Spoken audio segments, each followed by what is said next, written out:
Bueno, muy buenos días para pues, las personas que van a ver la entrevista. Mi nombre es Amir Porras, hoy cumplo 21 años. Digamos que, pues bueno, soy estudiante de la licenciatura en Ciencias Sociales de la Universidad Distrital. Soy representante estudiantil ante el Consejo de la carrera. Y digamos que antes de ser sedes, pues tuvimos un proceso que se llamó Colectivo Estudiantil Bascua, en el que teníamos más que todo como un trabajo ideológico enfocado hacia el marxismo, el leninismo y el bolivarismo, y digamos que su estudio de sus raíces, por qué las causas, por qué buscaban y cómo se podría entrar a dialogar entre estas dos corrientes de pensamiento, entendiendo también pues el momento histórico de cada una. Cuando nace CES, o sea, alrededor de un año, digamos que esa perspectiva ya cambia un poco, y es porque en lo fundamental pues las comunidades universitarias de las distintas universidades, y digamos hablo más del caso de la distrital, son muy reacias a hablar de la cuestión ideológica, bueno, más que todo fundamentalmente con el comunismo, eh, y eso entonces nos estaba cerrando una puerta para poder interlocutar con la comunidad universitaria de una forma correcta. En ese sentido es que entonces nace CES con una propuesta gremial antes que ideológica.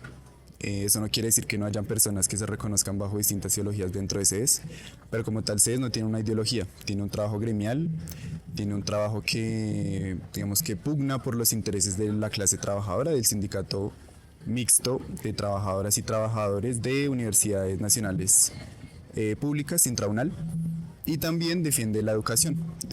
No defiende la educación en el sentido de que defiende lo establecido, sino que por el contrario lo que busca es devolverle a la educación ese sentido y esa misión esencial que es una integralidad para el ser humano, en contraposición de las lógicas neoliberales que se han ido implantando. Entonces, fundamentalmente me organicé en el CS es por eso. Bueno, soy la persona encargada de formación a nivel Bogotá del CES, y pues tenemos presencia en la Universidad Pedagógica, en la Universidad Nacional, Universidad Distrital, a nivel Bogotá. Y pues esperamos poder abrir proceso en la Universidad Colegio Mayor de Cundinamarca.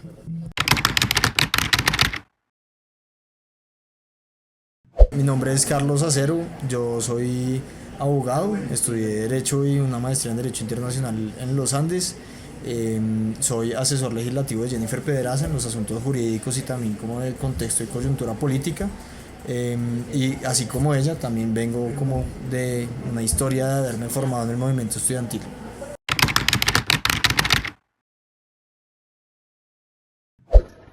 Pero Francisco Javier Tolosa, soy docente del Departamento de Ciencia Política, egresado de la Facultad de Derecho, de la Maestría de Sociología. Me desempeño como docente vocacional en el departamento y soy integrante del Sindicato Mixto de Trabajadores de las Universidades Públicas Nacionales, Sintraunal. Eh, Hace parte, digamos que desde Sintraunal se ha impulsado, se ha apoyado la iniciativa de los comités de defensa de los consumidores.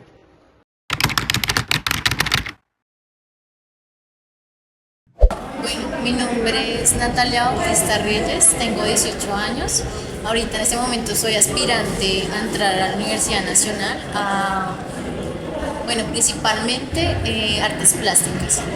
También he estudiado acá inglés, por otro lado también estudio música y trabajo en una empresa de familia. ¿Cómo cree usted que los comités estudiantiles generan espacios de participación real y efectiva frente a las problemáticas de la educación superior pública? Bueno, digamos que fundamentalmente el CEDES tiene dos propuestas como organización a nivel nacional. La primera es la profundización de la democracia al interior de las IES públicas, y la segunda, que la educación tenga un carácter de bien común, no un bien público, sino que tenga un carácter de bien común. Y lo anterior porque consideramos que, aunque si bien digamos el reciente proyecto de ley aprobado por el Senado, le da un poco de alivio a la base presupuestal de las universidades, pues hay una situación interna de las universidades que trata sobre el gobierno universitario. Entonces digamos que en ese sentido el trabajo de CES se ha profundizado mucho hacia las discusiones que se dan en torno a la democracia universitaria y cómo la entendemos y cómo la podemos entender para que las estructuras mafiosas, clientelistas dentro de las universidades públicas se desvanezcan o se destruyan en su efecto.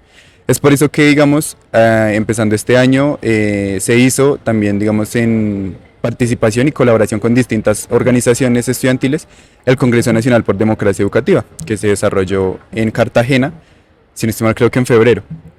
Esto nos sirvió de análisis, primero, cuál era el estado actual de la educación superior y segundo, para proponer unas bases, digamos, de trabajo sobre las cuales va a entrar a trabajar desde las distintas regiones los CES. En el caso de Bogotá, digamos que nosotros nos hemos dedicado mucho al trabajo formativo y digamos me remito a la Universidad Distrital.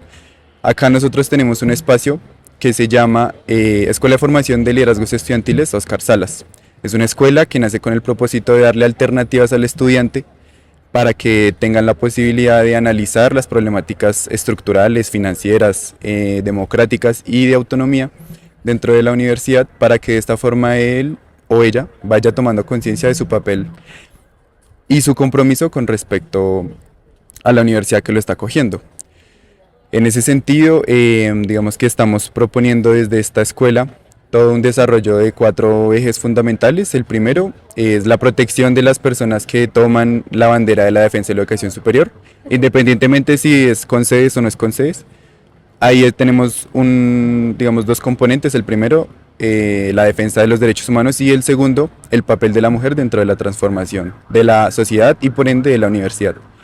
Segundo eje sobre el que trabajamos es nuestra propuesta como CES, que como ya se lo habíamos mencionado, ocurre en torno al bien común, a la concepción comunal de la educación y sobre la profundización de la democracia dentro de las universidades públicas.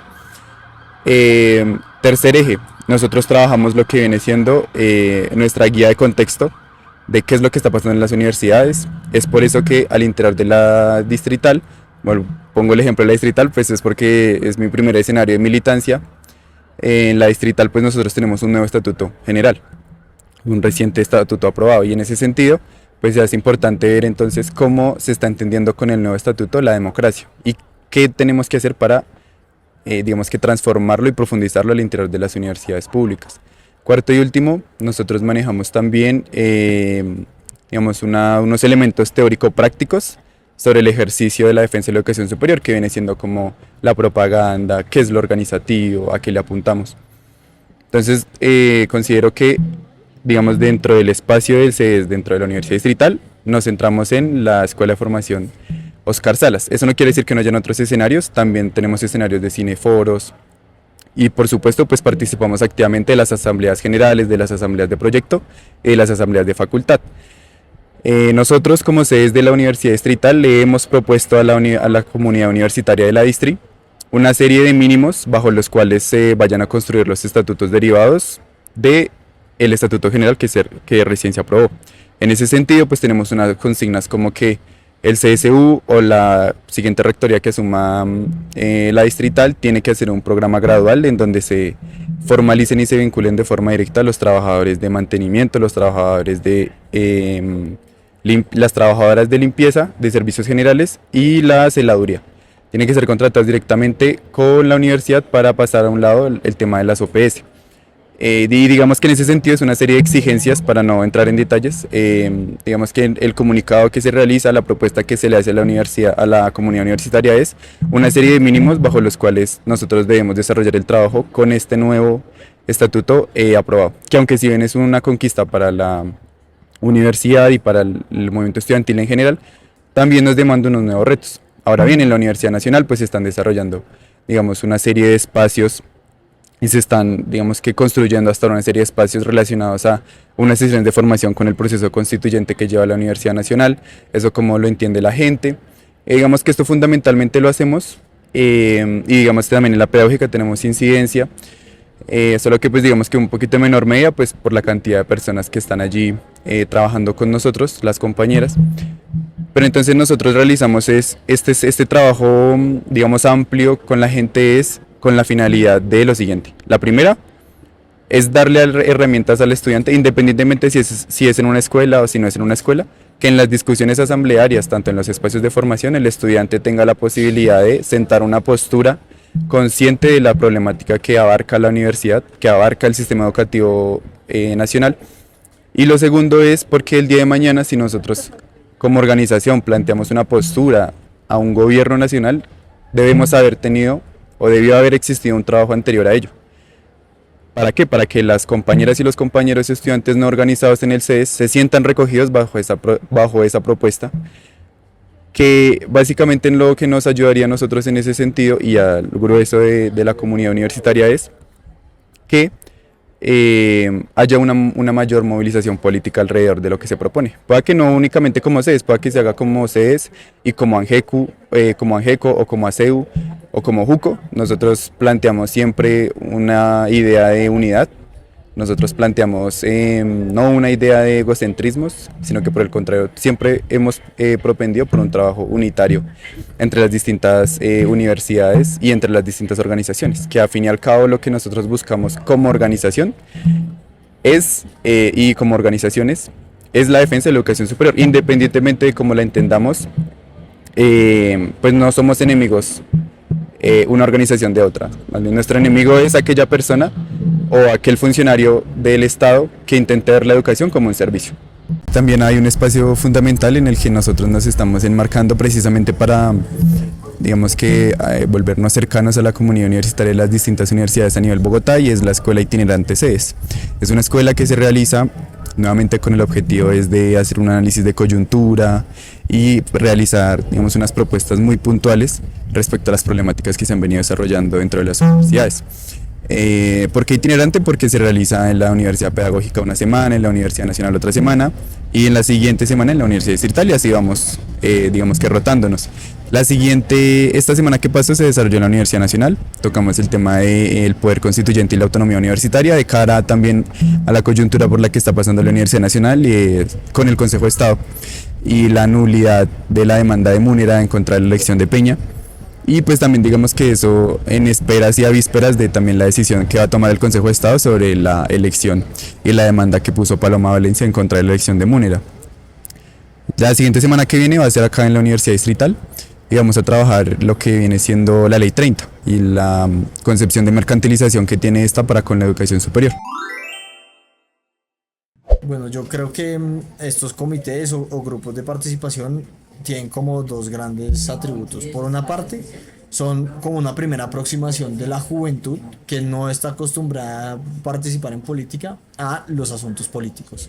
Y eso ya los pone a hablar de la toma de decisiones, de cómo hay una cosa pública que se llama educación, un conocimiento común en la sociedad. Y es un primer escenario también cómodo en la academia, que a la final hay un poco de más como protección frente al debate público, porque por lo menos son los compañeros, son pares, son personas que están viviendo lo mismo en un sitio reunido. Entonces esa primera aproximación es muy importante. Y lo otro es que creo que generan participación efectiva en tanto dentro de las universidades públicas siempre existen mecanismos o instancias de participación estudiantil. En las privadas, digamos, también existen, a veces varía según la universidad cómo funciona, pero lo importante es que esos mecanismos son recurrentes en sus momentos de elección, en sus formas de participación, en las instancias, y por lo general ante los consejos de facultad, académicos, superiores de las universidades, se pueden expresar este tipo de iniciativas y participación, al igual que en las asambleas que se hacen. Entonces, en general tienen como muchos escenarios donde pueden expresar lo que vienen haciendo. Algunos, cuando son de representación, pues incluso son de toma de decisiones, es decir, una persona que hace parte de la representación estudiantil en un consejo superior vota por distintas decisiones sobre lo que pasa en el campus, la situación académica, el futuro digamos, en materia de la política universitaria, docente, etcétera. Los comités estudiantiles, tanto este profesor en particular, que no me corresponde a mí dar cuenta específica de él, porque no hago parte, no soy estudiante, como históricamente, el movimiento estudiantil ha significado una expresión de democracia, de autonomía, de politización, de lucha por los derechos reivindicativos del gremio estudiantil. Si me permiten, ampliar el universo de la política. ¿Por qué? Porque cuando a ti te dicen la política es simplemente elecciones, te mandan la política por allá lejos, para el Parlamento. Lo que te dicen la política es los horarios de inscripción, las formas de evaluación docente, los contenidos, si tengo derecho al almuerzo o no tengo derecho al almuerzo en la universidad, si tengo derecho a subsidio de transporte. La política baja, o dirían algunos, asciende a la cotidianidad del movimiento social, a la cotidianidad de las masas, y es lo que hay que hacer, ¿sí? En términos gramscianos, que sé que ustedes trabajan mucho el autor, hablamos del sentido común, de la subversión del sentido común, y hablamos también en términos gramscianos de lo que en análisis de corrón de fuerzas Gramsci hablaba de nivel de conciencia corporativo, nivel de conciencia gremial, como parte de los niveles de conciencia política. O sea, para Gramsci no hay, y yo comparto esa visión, no hay una muralla entre la lucha gremial y la lucha política, sino son luchas muy ligadas. Voy a poner un ejemplo. Hoy una de las reivindicaciones más fuertes en la carrera es la ampliación de la planta docente. Ampliar la planta docente implica ganar presupuesto para la universidad. ¿Sí? Algo tan específico como la calidad, que redunda en la calidad educativa de ustedes, porque los docentes vocacionales no podemos estar dedicados, no estamos dedicados esencialmente a este proceso educativo, lamentablemente, y que afecta una reivindicación de ustedes, que es la calidad educativa, implica una lucha sindical por la formalización, implica una lucha con el Estado Nacional y con el gobierno nacional, sea quien sea, por el presupuesto para la educación superior. Y cuando tú dices, dame un peso más para la educación superior, inexorablemente estás discutiendo con la política fiscal que no maneja este gobierno, que es la regla fiscal, que dice que paguemos primero la deuda, primero educación y salud. Algo tan simple como contratar un docente, que es una reivindicación, algo tan simple como aumentar los cupos en el comedor estudiantil, que son dos necesidades muy sentidas de los jóvenes, del estudiantado, tienen componentes políticos. Entonces creo que ha sido desde los años 20, en la época de apropiación nacional del manifiesto liminal de Córdoba, Argentina, la famosa reforma de Córdoba, el movimiento estudiantil ha sido un actor importante para la democracia, para la politización y para la reivindicación social, lo que eso es. Yo considero que de las cosas más importantes que realiza un comité estudiantil es velar por los derechos de los estudiantes principalmente, más que otra cosa.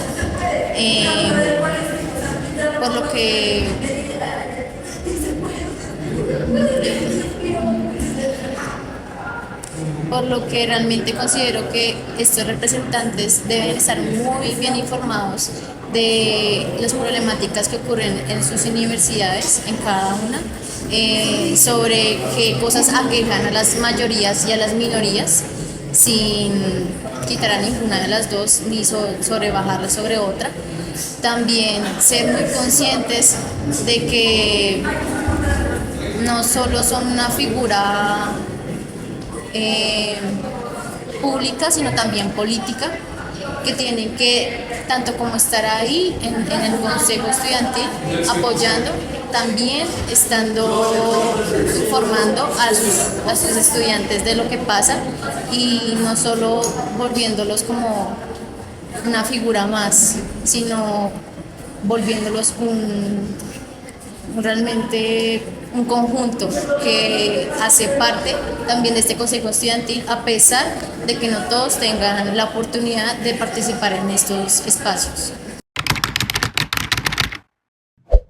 ¿Es el estudiantado un sujeto político de transformación social en el ámbito de la educación superior pública? Responderíamos desde CES, sí, pero también son los trabajadores. Digamos que en mayor medida el estudiantado, por supuesto.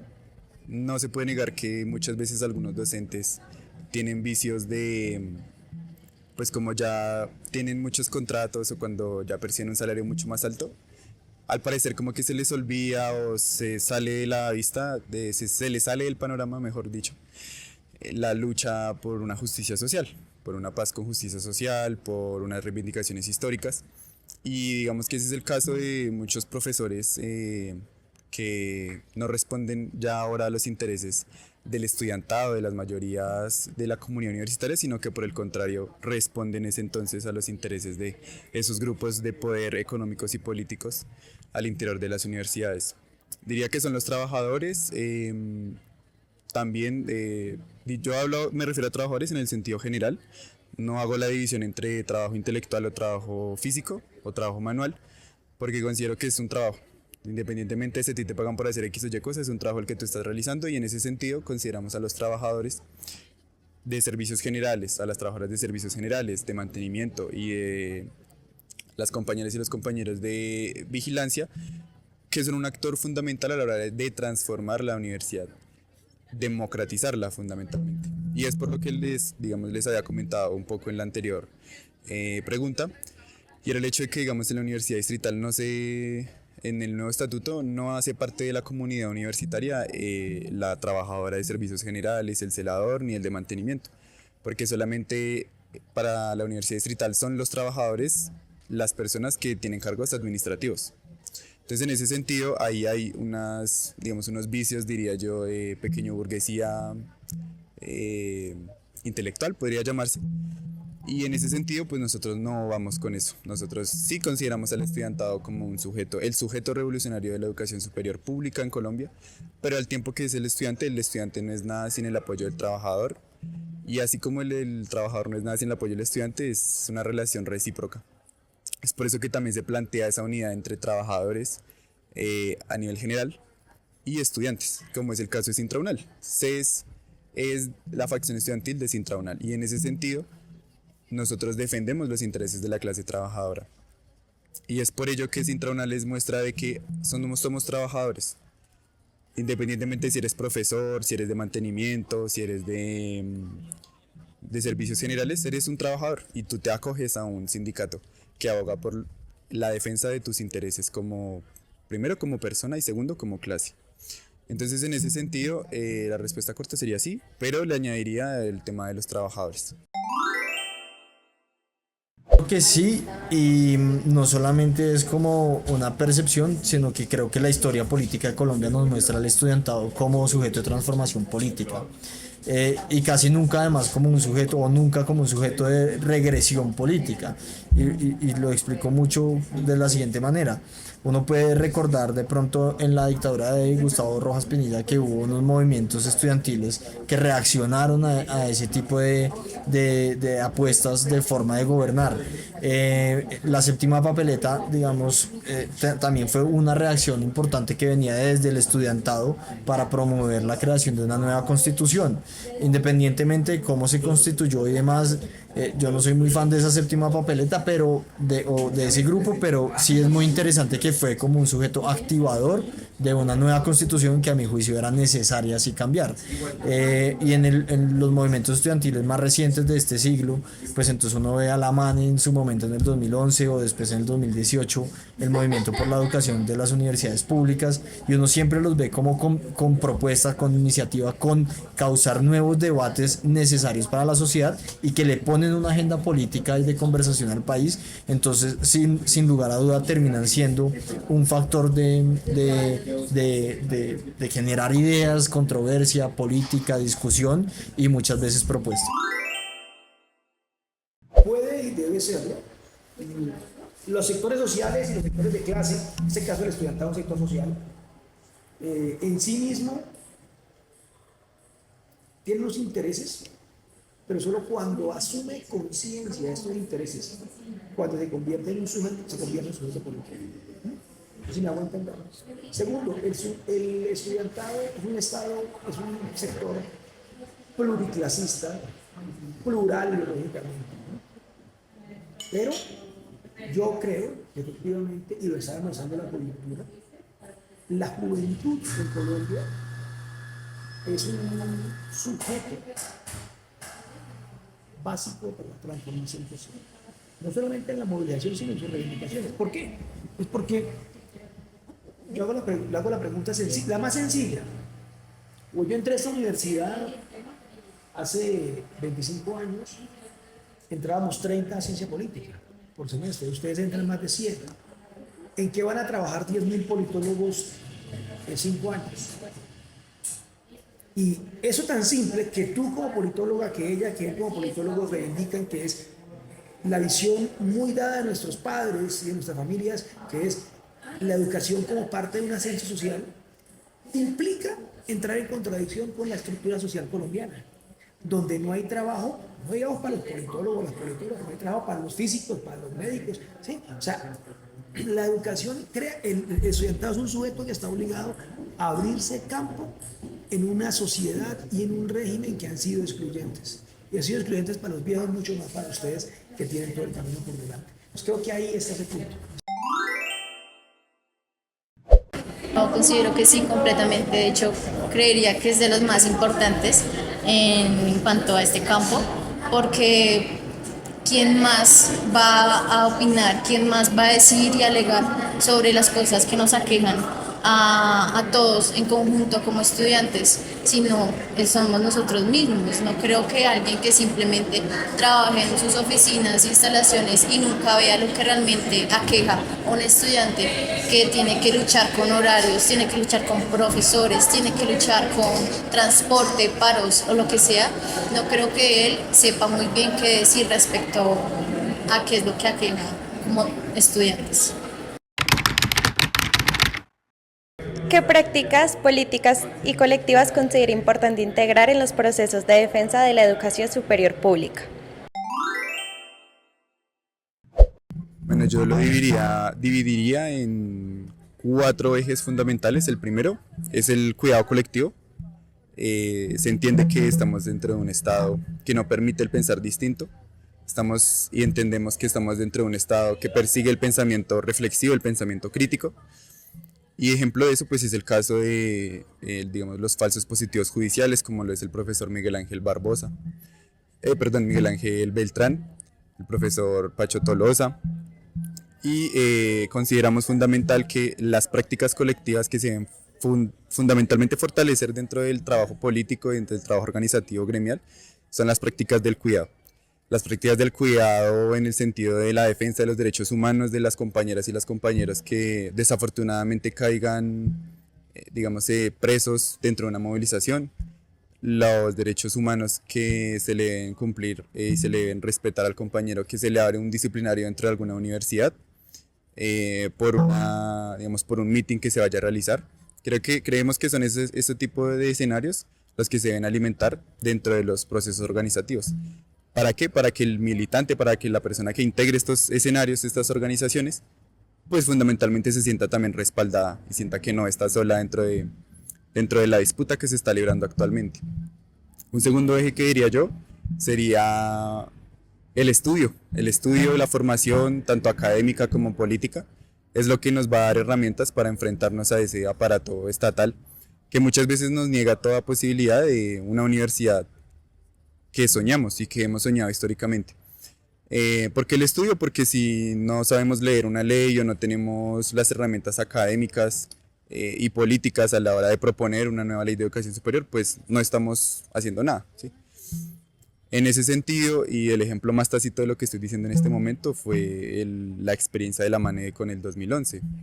Todo un movimiento, la Mesa Amplia Nacional Estudiantil, de Educación, perdón, que se piensa todo un articulado, se piensa una exposición de motivos bajo las cuales argumentan el por qué la Ley 30 no es vigente y por qué debería ser reformulada en función de unos intereses mayoritarios de la comunidad universitaria. Presenta y llega al punto de presentar al Congreso de la República todo un articulado que propendía por la reforma o la reforma radical, o si se quiere llamar una nueva ley de educación superior ante el Congreso. Desafortunadamente pues eso decantó en que pues ya de pronto en la lectura del momento pensaron que eso ya era el acabose o era la finalidad de la lucha. Y pues digamos que después de que se presentara, pues eso desmovilizó un poco también a las compañeras y a los compañeros. Y pues el Senado hizo lo que siempre ha hecho, es archivarlo. Pero creo que esa experiencia nos demarca también un ejemplo a seguir, que es la formación de cada persona, cada militante, cada persona integrante de una organización debe ser juiciosa en el estudio, tanto de su carrera como de los asuntos políticos, como de los proyectos de ley. Debe ser una persona y un militante integral. En el tercer momento, la disciplina, no una disciplina de perro, no una disciplina en la que le diga a la persona que esté encargada, digamos, de su universidad y usted solo diga sí o no, sino una disciplina en la cual usted reconozca su papel como un sujeto político, pero sobre todo un sujeto social, y agente transformador dentro de su escenario inmediato. Si usted reconoce eso, usted está desarrollando un ejercicio de disciplina y no lo hace coercitivamente, sino por el contrario lo hace convencidamente de que ese es el camino que usted debe emprender si usted se piensa en una universidad o un escenario donde usted está estudiando distinto, radicalmente distinto. Creería que un cuarto sería una reflexión constante entre lo que leemos, el análisis que hacemos de la realidad y qué puede salir de eso. ¿Cuál es, digamos, ese rumbo que nosotros planteamos? Le añadiría un quinto, y es el horizonte político, el horizonte social y por ende el horizonte comunitario al cual nosotros le apuntamos al ser pertenecientes de una organización. ¿Qué le propone la organización a la comunidad universitaria? Pero más que a la comunidad universitaria también, ¿qué le propone a las mayorías nacionales? ¿Qué le propone al campesino? ¿Qué le propone al trabajador? Porque es así, cuando nosotros entendemos que un modelo de educación es un modelo de sociedad, entonces estamos comprendiendo que hay una visión holística de lo que pasa dentro de la sociedad. Comprendemos fundamentalmente que las cosas los fenómenos que vivimos en Colombia, que vivimos en Bogotá, que vivimos en el Cauca, que vivimos en el Huila, no son fenómenos aislados, sino que por el contrario hacen parte de un status quo, que hacen parte de un panorama o un paisaje natural que muchas veces hemos naturalizado, y por ende considero que las propuestas que nosotros debemos tener siempre deben ir encaminadas en el horizonte de un nuevo modelo de país, un nuevo modelo económico, un nuevo modelo político, un nuevo modelo que reconozca la otredad y que reconozca las comunidades que han sido históricamente excluidas, las comunidades indígenas, las comunidades negras, los palenques, los campesinos, y en ese sentido creería que esos serían los cuatro ejes sobre los cuales debe ser importante integrar dentro de los procesos organizativos. Digamos que hay una larga lista de cosas que todavía faltan en materia de educación, pero menciono tres así que me pasan por la cabeza. La primera, tal vez hoy la más importante, que justamente hoy se está debatiendo en el Senado, es la reforma a la Ley 30, que es la Ley General de Educación Superior. Hoy no se reforma toda, o no está una propuesta de una reforma integral, que sería lo ideal, pero sí una muy importante, que es los mecanismos de financiación de las universidades públicas. Esos están definidos en los artículos 86 y 87 de esa ley, y la idea es crear unos mecanismos para que haya mayores transferencias del Estado en materia de recursos, para que las universidades no estén asfixiadas, quebradas, dependiendo de autofinanciación, sino que puedan funcionar con mayor facilidad, porque en los últimos 30 años el Estado ha descuidado a esas universidades y hay una deuda que, según cálculos, supera los 20 billones de pesos para esas universidades. Es decir, están rezagadas frente a lo que el Estado les debió haber dado en estos últimos 20 años. Entonces, esa es una muy importante que, digamos, ya tiene un pasito importante, y es que ya se está discutiendo, pero como todo, hasta no terminar y que sea sancionada como ley y que la plata llegue a las universidades, la lucha sigue siendo larga.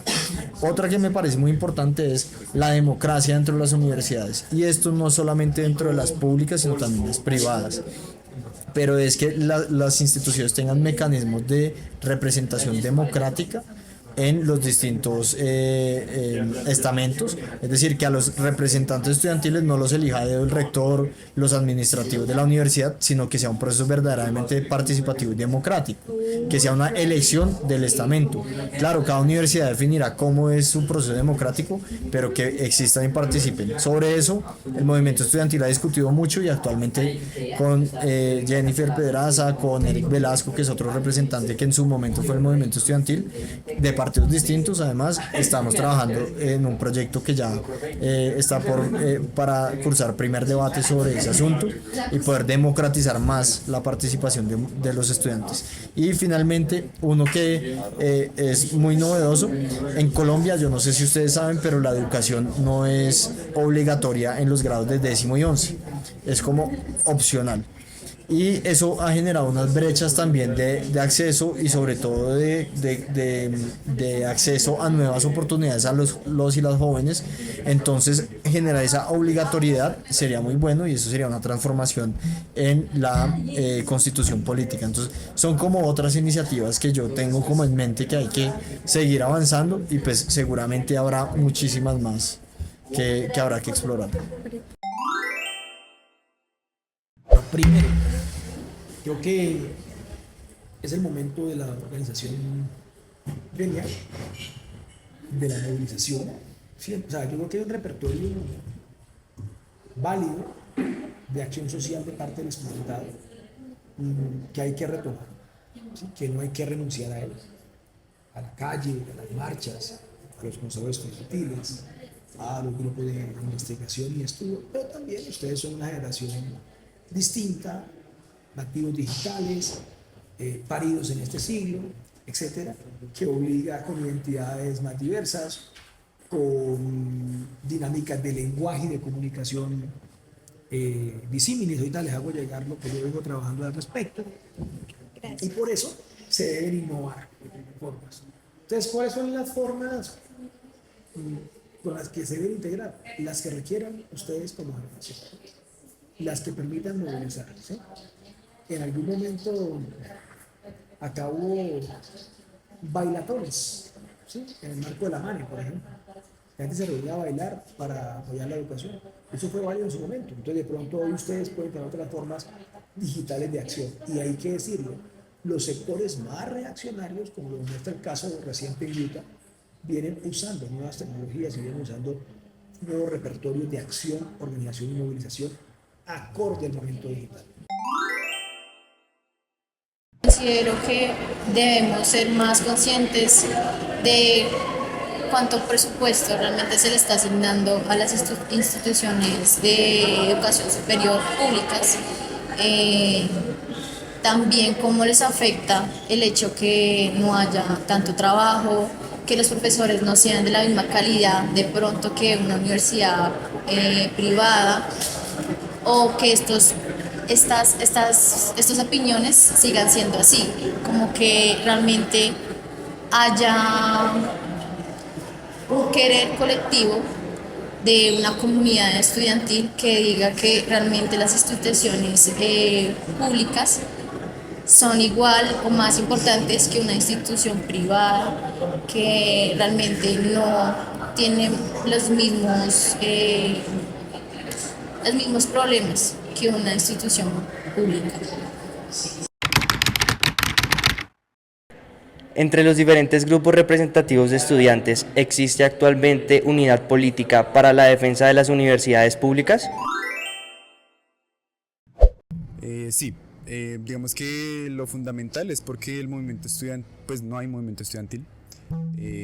Digamos que actualmente se está pasando por una serie de momentos de reflujo en el que las personas no ven como una opción el organizarse dentro de una organización, también digamos influidas por lo que fue el Acuerdo de Paz del 2016, en el que pues erradamente se tipificaba que las organizaciones estudiantiles, tanto como sociales y campesinas, respondían a lógicas de bloques de las FARC. Y en ese sentido entonces se comienza una línea y una trayectoria de criminalizar la organización. Entonces, desafortunadamente han habido compañeros cercanos y pues también desafortunadamente tuve que vivirlo, y es el cómo a ti te señalan y te hacen parte de un grupo del que tú no tienes nada que ver, un grupo pues subversivo, insurgente, poniendo en riesgo tu seguridad jurídica, tu seguridad integral, tu seguridad para el desarrollo de tu vida plena. Y digamos que todo esto acontece es porque nosotros, o yo fundamentalmente, se maneja un discurso de organización muy fuerte dentro de la universidad para hacerle frente a ¿qué? A las dinámicas del microtráfico dentro de las universidades, para hacerle frente a las dinámicas de dispersión del estudiantado, para hacerle también un poquito frente a las dinámicas de consumo que pues están desbordadas dentro del estamento estudiantil. Y digamos que en ese sentido también se le hace una fuerte crítica a la presencia del paramilitarismo dentro de las universidades públicas. A lo que me refiero con esto es que como el grueso del estudiantado a nivel nacional no ve una vía, no ve como una vía el organizarse por todo este discurso que les he venido comentando, que nace desde el Acuerdo de Paz. Entonces consideran a las organizaciones estudiantiles, sociales o campesinas unos espacios de reclutamiento forzado, unos espacios donde hay presencia de grupos subversivos e insurgentes, y esto es algo que ha contribuido a la criminalización de la organización social y política al interior del país. Digamos que en ese sentido las organizaciones han sabido digamos que hacer una lectura acertada sobre lo que está pasando en este momento, sobre cuál es el momento histórico por el cual atraviesa la universidad en general y la universidad pública, y se han, digamos que, hecho los esfuerzos para hacer, digamos que, uniones dentro de las distintas universidades, dentro de Bogotá. Es lo que estoy hablando, es dentro de Bogotá. Porque pues no conozco la dinámica del Atlántico, no conozco la dinámica de Medellín, y pues la del Huila no tengo como muy cercano tampoco la del Chocó, porque pues no estoy allá y no podría decirte que esa es una regla general dentro de ese es. ¿Qué debería hacerlo? Pues por lo que les había dicho antes, nosotros abogamos es por la unidad a la hora de acción, una unidad orgánica, una unidad en la que nos encontremos y reconozcamos nuestras diferencias, pero que eso no impida la organización en pro de algo más grande, que es la defensa de la educación superior. Independientemente si perteneces a ANGECO, si perteneces a CEU, si perteneces a CES. Ese es, digamos que, nuestro horizonte como organizaciones políticas y estudiantiles a nivel nacional. Digamos que la experiencia que puede dar cuenta de ello es la experiencia del CREA, la Coordinadora Revolucionaria Antifascista Estudiantil de la Universidad Pedagógica, que está integrada por los CES, está integrada por ANGECO, está integrada por ASEU, y bueno, de pronto estarán colectividades que se me escapan en este momento, pero pues no es porque no sean importantes, sino porque no sé realmente quiénes más están ahí.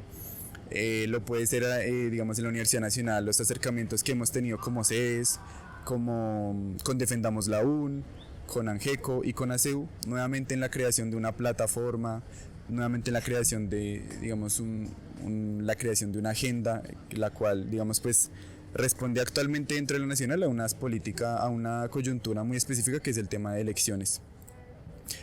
O lo que va a ser el devenir de la Universidad Nacional, dependiendo del Consejo de Estado y su fallo, ¿no?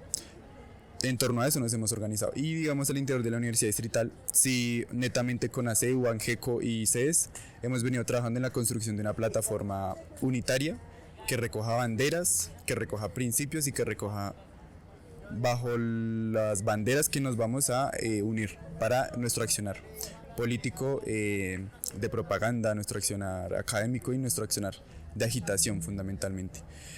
Creería que eso es, bueno, respuesta corta, sí, por supuesto, sí hay una unidad, sí planteamos una unidad desde el inicio, independientemente de los contextos en los que estemos o las coyunturas que atravesamos, abogamos fundamentalmente por la construcción de unidad al interior de los claustros universitarios, pero eso en vías a todo lo que ya venía diciendo, eso en vías a la construcción de un modelo distinto de país, en vías a la construcción de un modelo distinto de producción económica, un modelo distinto de educación. Y pues en ese sentido, pues mi mamá dice algo muy cierto, y es que una sola golondrina nos llama a la lluvia, y pues debemos encontrar, y como diría Mao, debemos reconocer quiénes son nuestros amigos y cuáles son nuestros enemigos a la hora de hacer la revolución. Diría que bueno, en este momento puede no ser la revolución, pero sí puede ser la defensa de la educación superior y la construcción de un nuevo país. Bueno, yo creo que no, actualmente no existe esa unidad política y tampoco creo que exista un momento de auge en defensa de la educación. Como los movimientos sociales y el movimiento estudiantil no escapa de eso, siempre son como unas olas que van y vienen. Hay un momento donde hay una cresta de la ola que todo el mundo se quiere montar y surfear esa ola y divertirse, y hay momentos donde cae, y seguramente son los que están más, como siempre en el activismo, los que intentan mantener al movimiento. Yo creo que hoy estamos en ese momento más de capa caída por distintos factores. Uno de esos muy importante, considero que es la llegada de este nuevo gobierno, generó una esperanza más grande en el movimiento estudiantil, y mucha gente tuvo la esperanza de que este gobierno sí fuera el que fuera a transformar cosas. Entonces, en vez de exigir, esperó. El movimiento estudiantil ha sido muy pausado, muy a la espera, a la expectativa. Hay ya inconformismo porque hay múltiples incumplimientos, pero ese es un factor de esa baja, y en medio de eso pues se generan fracturas. Entonces los que dicen hay que ser más fuertes con el gobierno, hay que movilizarnos más, los que dicen no, pero eso puede contribuir, por ejemplo, a que crezca un ambiente de derecha en el país, y bueno, una serie de discusiones. Y además, como no estamos en el momento de auge porque no hay una reforma en contra de la educación o porque no está pasando algo puntualmente grave con todas las universidades, como en el 2018 que no iban a poder cerrar el año financieramente, entonces no se une la gente y la gente no sale a defender su universidad porque siente que, entre comillas, no estamos tan mal como hemos estado en otro momento. Entonces hay un movimiento que se ha achiquitado y eso permite que haya como más difusión de diferencias entre el movimiento estudiantil. Tampoco es que esté atomizado y que todo el mundo esté peleando con todo el mundo, pero no es el mayor momento de unidad ni tampoco es el mayor momento de actividad política del movimiento, pero seguramente ya llegará el momento y volverá, y como siempre vienen y van. Yo fui de la generación del 2011, después del 2011 logramos tumbar la reforma de Santos, mucha movilización, presentamos una ley alternativa de educación superior, hicimos cosas muy bacanas, masivas, etcétera. Después cayó y volvió a crecer en el 2018, es decir, 7 años después. Entonces es lo normal. Hoy estamos en esta situación que comentó antes. Sí y no. Hay una unidad de orden programático, yo creo que hay unas coincidencias importantes, pero también hay que decirlo, esta generación está joche, dirían ustedes en Bogotá, ¿no? Está aún no actualizado y no profundizado en un programa alternativo de educación superior. Voy a poner un ejemplo. Sí, todos sabemos que necesitamos más presupuesto, todos sabemos que necesitamos más presupuesto público. ¿Cuánto presupuesto? ¿A quién se lo quitamos? ¿De dónde lo sacamos? Segundo, todos estamos de acuerdo en que los mecanismos de calificación y evaluación son anacrónicos, ¿sí? Y más cuando ustedes los ponen que hacer turno de acuerdo a un promedio.